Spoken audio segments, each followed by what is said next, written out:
Analysis of Financial Statements. The Kroger Co. Brought to you by Aliyah James. The Kroger Co. has been in business since 1883, when it was founded by Barney Kroger, who used his life savings of $372 to open a single grocery store in downtown Cincinnati. As of November 30th, 2020, Kroger operates 2,750 grocery stores, 170 fine jewelry stores, 35 food production and manufacturing facilities, 1,585 supermarket fuel centers, and 2,256 pharmacies, some of which operate under different names.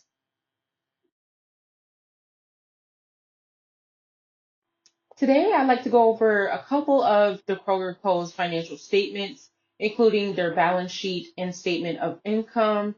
I also want to touch bases on their ratio analysis, where they have fallen short in, a few weaknesses, and also point out some strengths, and then concluding their improvements, where they can actually improve in for the future. So to begin, the annual report is based on years ended February 3rd of 2024, which is the 2023 annual report, and January 28th, 2023, which is the year prior, 2022. All right, so taking a look at the balance sheet, we notice that the years ended is February 3rd, 2024, which is based on 2023's annual report. And then we also have the prior year, which is January 28th, 2023, focusing on the year of 2022. Now, this is in millions of dollars except per share account. So keeping that in mind, we're just going to take a look at the current year annual report of 2023. And that again is under the column 2024. And total current assets is sitting at 12,948 billion. And we're looking at all of the current assets only. This includes the inventory and the reserved inventory, which you would subtract the 9,414 billion with its loss of 2,309 billion. So that gives us an average of 7,105 billion for inventories altogether. And with adding that up, we have again 12,948 billion. So that is the total current assets. And then we're also going to shift our focus to the total current liabilities, which sits at $16,058 billion.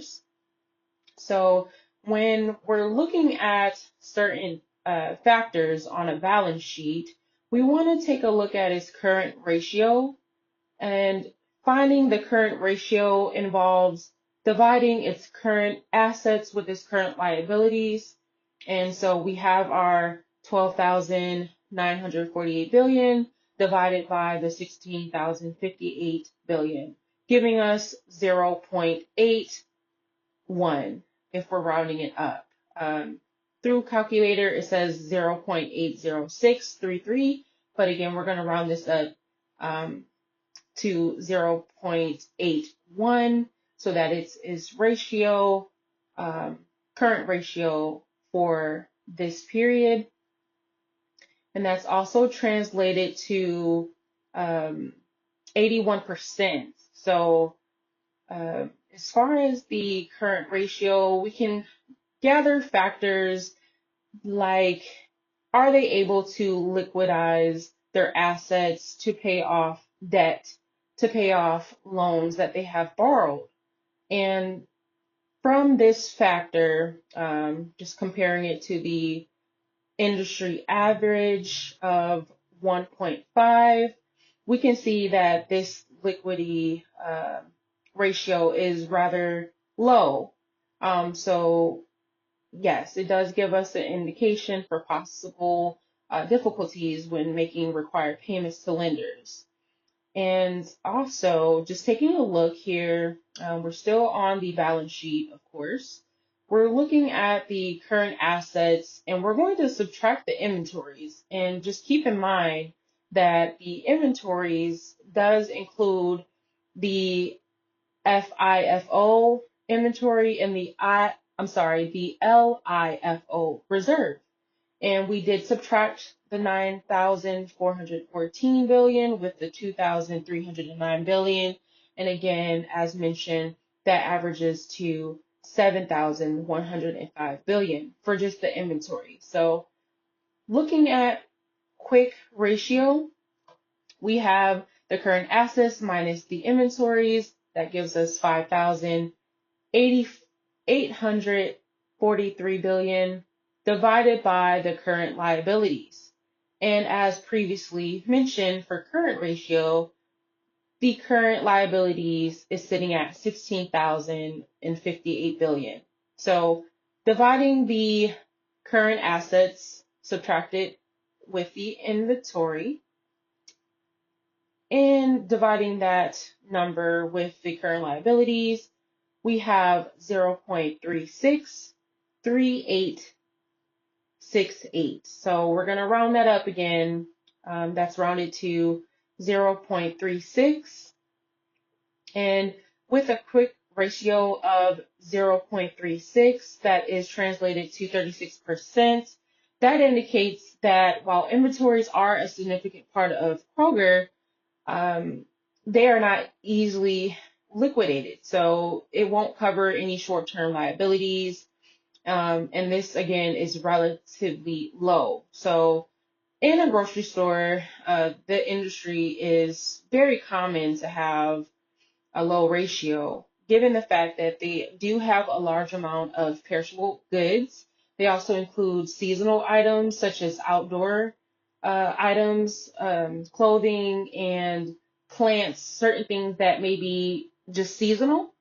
And so just based on the quick ratio of 36% or 0.36, we can see that this signals potential challenges in meeting immediate financial obligations.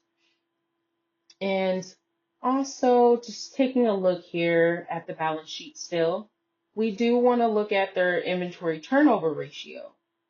Their inventory turnover ratio is sitting at 0.31. That is translated to 31%. Now, how do we get the inventory turnover?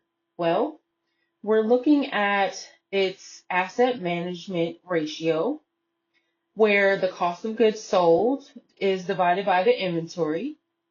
And this leads to the income statement. All right, so we have the income statements pulled up. And just keep in mind that we're focusing on the current year, 2023, which is February 3rd, 2024 calendar year. All right, and this is still millions of dollars except for per share accounts. Now, we were just talking about getting the inventory turnover ratio and how we can find that.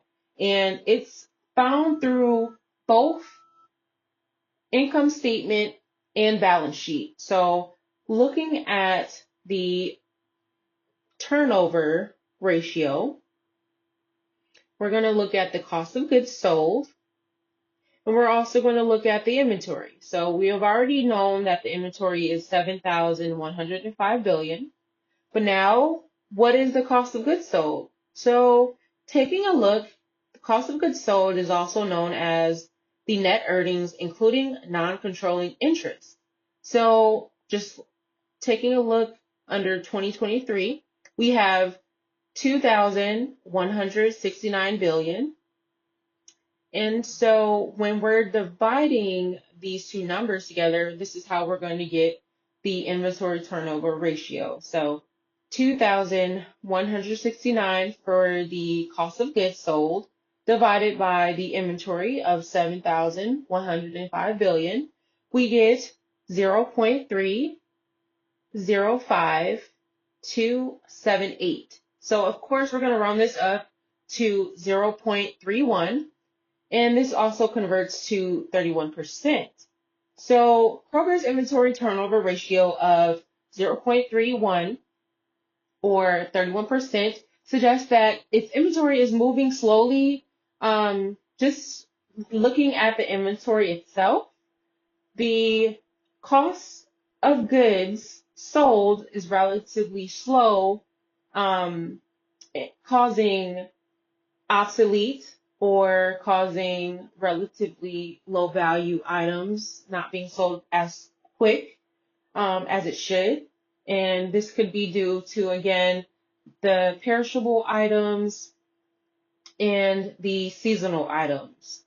So when we have an industry that has overstocked items um, of low value or of obsolete value, the best thing to do is to get rid of those items, or naturally you have a loss. And so with this turnover rate, it is relatively low once again. Um, and this is causing an issue for the company's profitability and operational flexibility. So that gives us an indication that, again, it's unlikely that they would be able to handle their payments on time.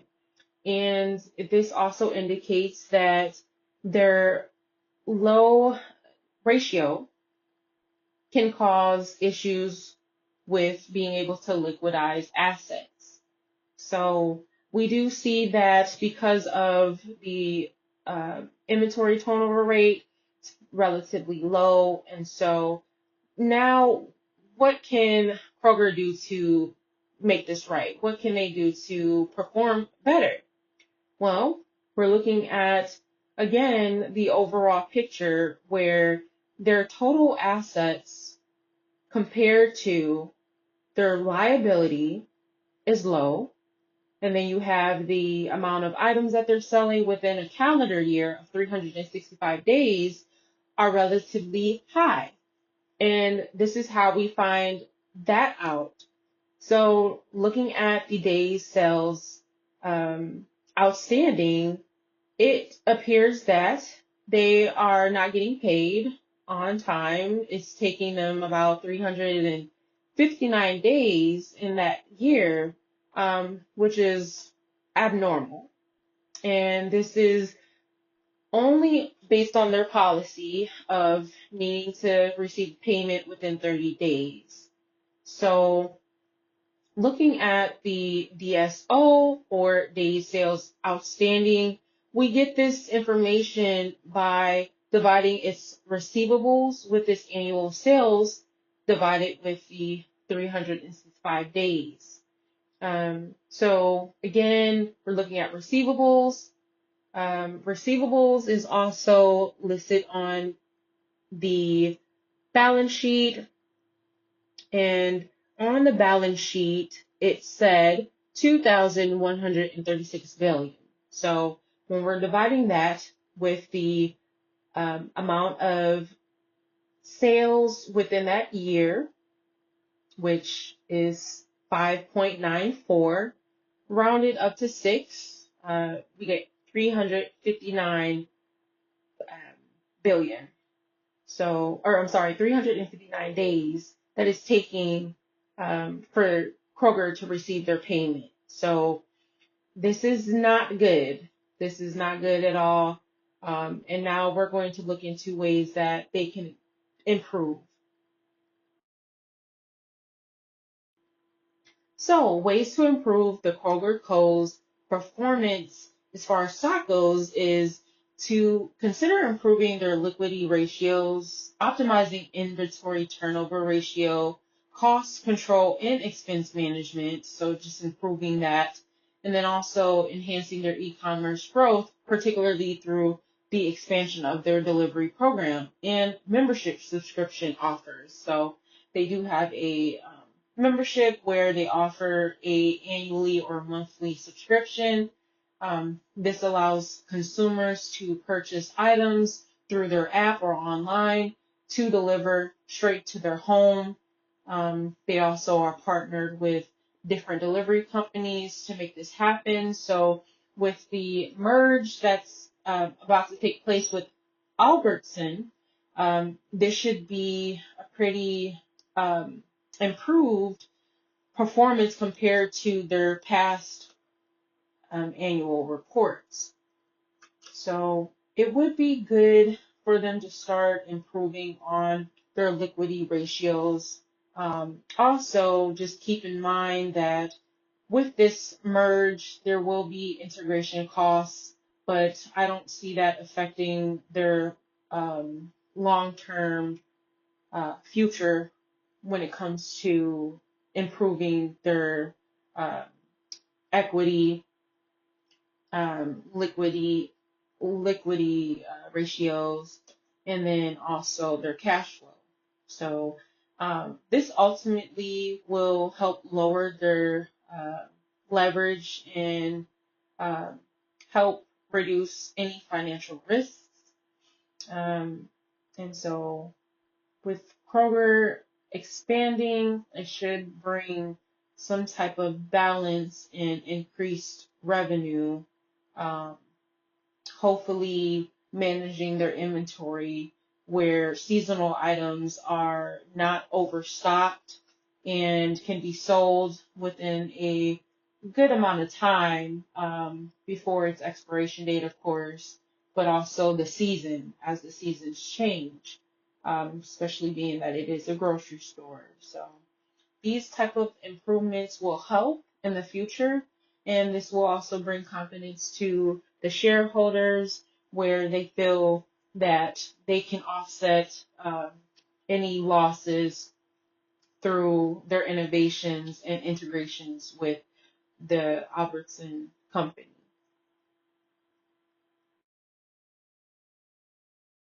Now that we've talked about the financial statements, went over the weaknesses and strengths, and also highlighted some improvements, we can conclude that by addressing the weaknesses, such as liquidity ratios and inventory turnover ratios, managers can strengthen Kroger's ability to meet short-term obligations and increase shareholder value.